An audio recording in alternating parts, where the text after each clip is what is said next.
자, 이번 시간에는 겨울철이 되고 독감철이 되면 타미플루를 받아가시는 분들이 많은데요. 그래서 타미플루의 성분과 효과, 복용법, 부작용, 그리고 복용하실 때 주의사항 등등에 대해서 알려드리도록 하겠습니다. 자, 타미플루의 성분은 오른쪽에 있는 다음 화학 구조를 가지고 있는 오셀타미빌의 인산염이고요. 성분과 작용 기전은 일반인들이 이해하시기 어려워서 최대한 쉽게 좀 설명을 해드리도록 하겠습니다. 일반적으로 바이러스가 숙주세포에 감염이 되면 숙주를 통해서 증식, 조립을 거쳐서 자기하고 똑같은 유전자를 증폭시키고 최종적으로는 성숙한 바이러스가 숙주세포의 세포막을 빠져나와가지고 주변의 다른 타겟세포들에게 감염이 되는 패턴을 가지면서 감염을 시키고 있습니다. 타미플루는 인플루엔자 바이러스 증식과 숙주 내부 확산에 관련하는 효소가 있는데 뉴라미데이즈라는 효소가 있는데 이 효소의 기능을 막아서 바이러스가 더 이상 다른 타겟 세포로 퍼지는 것을 막음으로써 치료 효과를 내는 항바이러스제입니다. 그래서 타미플루는 실질적으로 바이러스를 직접 공격해서 죽이는 약물이라기보다는 예방하는 약물이라고 보시는 게 맞고요. 그래서 인플루엔자 바이러스 특성상 숙주 감염 초기 8시간 내부에 대부분의 증식이 이루어지기 때문에 효능 효과 칸에도 언급이 되어 있지만 증상이 나타나고 난 뒤 48시간 안에 복용해야 효과가 큽니다.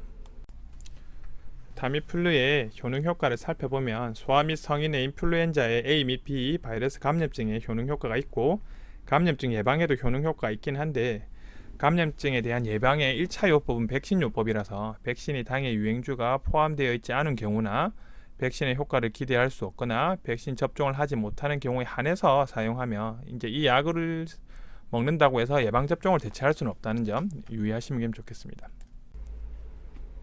타미플루 복용법에 있어서 가장 중요한 것은 하루에 2회, 그것도 되도록이면 12시간 간격으로 처방받은 대로 5일간 다 드시는 게 중요합니다.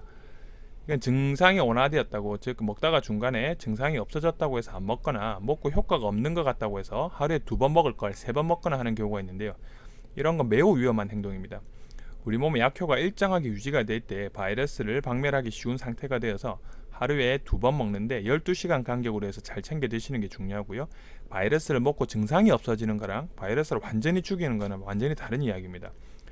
먹다 보면 하루 이틀 지나면 증상이 없어지는 거면서 좀 다 나은 것처럼 보이기 쉬운데 안에서 바이러스를 완전히 사라지게 하는 데는 5일이 걸리니까 꼭 증상이 호전되더라도 5일간 다 드시는 게 맞습니다. 간혹 예방요법으로 타미플루를 복용하는 경우도 있는데요. 이런 경우에는 1일 1회 10일간 투여하기도 하는데 일반적인 경우에는 하루에 2번 해서 5일간 다 드시는 게 맞고요. 조금씩 복용법이 다를 수는 있는데 처방받은 그리고 약사님이 설명해 주신 용법 용량을 잘 지켜서 복용하는 게 매우 중요한 약이라고 할 수 있습니다. 사실 모든 의약품은 효능 효과와 부작용이 있는데 타미플루도 마찬가지입니다. 타미플루의 부작용으로 구역, 구토, 어지러움, 가려움, 식은땀, 헛소리, 환각 등의 부작용이 보고되어 있습니다. 이 중에서 환자들이 흔히 만날 수 있는 부작용은 바로 구역 구토입니다. 약이 상대적으로 쓰다 보니 먹고 나면 맛도 없고 미식미식 거리거나 심한 경우 토하는 경우도 있는데요. 약을 복용한 지 얼마 되지 않아서 구토를 했다면 즉시 다시 복용을 하시는 게 맞고요. 그래서 아이들은 최대한 맛을 좋게 해서 먹이시는 것이 도움이 되고 타미플루 자체가 식사랑은 상관없는 약이긴 하지만 구역구토 예방 차원에서 식사를 하고 나서 충분한 물과 함께 드시는 것도 좋은 방법입니다. 또한 잘 알려지지 않은 타미플루의 부작용으로 환각, 환청, 악몽, 울음, 과다 행동 등도 있는데 어린이일수록 미성년자일수록 더 많이 나타난다고 알려져 있습니다. 또한 자살 충동 증가도 우리나라에서는 없었지만 일본에서는 10년 전에 있었던 부작용 중에 하나였는데요. 2005년, 2007년 일본에서 이 약을 복용한 아동, 청소년 등이 12명이 사망하는 사고가 있었고 16세 이하 아동이 타미플루 복용 후 창란 증사를 보이면서 이상 행동을 보이거나 투신하거나 달리는 차량을 향해 뛰어들어 숨진 사고가 여러 건 발표되어서 안정성 문제가 도마에 올랐습니다. 하지만 타미플루가 1년에 이상 행동을 유발했는지 인과관계는 발표되지 않았습니다. 2007년에도 미국과 일본이 보건당국에서 조사를 나섰지만 타미플루가 자살 행동이나 창란 위험을 높인다는 증거를 찾지는 못했는데요. 우리나라에서도 2016년 11세 남자아이가 타미플루 복용 후 이상 증세로 아파트에서 추락해 숨지는 사건이 있었고 작년에 독감 치료제 복용 중인 여중생이 추락사하는 일이 있어서 안정성 관련 문제가 다시 도마에 올랐는데요.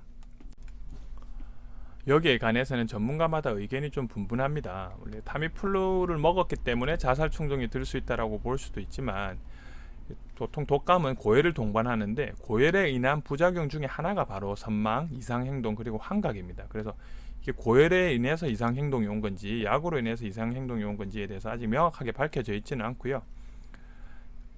공식적으로 허가받은 부작용 칸에도 자살 충동 증가라는 내용은 없고요. 정신신경 증상 장애로 인해서 의식 장애, 이상 행동, 선망, 환각, 망상, 경련 이런 등의 부작용들은 기재되어 있습니다. 단 이런 부작용이 겁이 나서 타미플루를 복용하지 않는 건 굉장히 어리석은 행동이라 생각을 하고요. 단 이상 행동이나 선망이나 환각 등이 있을 수 있기 때문에 유소와 청소년의 경우에는 복용 후 적어도 한 2, 3일 정도는 부모님이 세심하게 관찰하고 혼자 두지 않는 노력이 필요하다고 개인적으로 생각합니다. 그래서 유수아가 타미플루 복용하는 동안 자주 보채거나 자다가 깨서 많이 울거나 평소에 안 하던 행동을 하거나 감정 기복이 심해지거나 이런 것들은 타미플루의 부작용을 의심해 볼 수 있어서 보통 타미플루를 복용하는 동안 안 그래도 독감으로 컨디션이 안 좋아서 돌보기 힘든데 칭얼거리고 자주 울고 자주 깨는 등등을 반복하다 보니 어른들도 지치는 경우가 많이 있습니다. 임산부들도 타미플루를 복용할 수 있습니다. 타미플루는 FDA 등급 C등급으로서 임신 때 감기로 인해서 진료를 보면 흔히 나올 수 있는 감기약들과 비슷한 C등급인데요. 치료로 인한 이득이 부작용보다 더 높다고 생각이 되면 언제든 투약을 할 수 있습니다. 임산부라고 해도 독감이라서 괜히 뭔가 몸에 안 좋을 것 같아서 안 먹고 버티는 동안에 생기는 통증과 고열, 근육통 등이 태아에게는 더 안 좋은 영향을 미치기 때문에 필요시에는 적극적으로 투여하는 게 원칙입니다. 또한 유즙으로 통해서 분비되긴 하지만 그 양이 매우 적기 때문에 수유부에게도 필요시 투여하는 게 맞고요.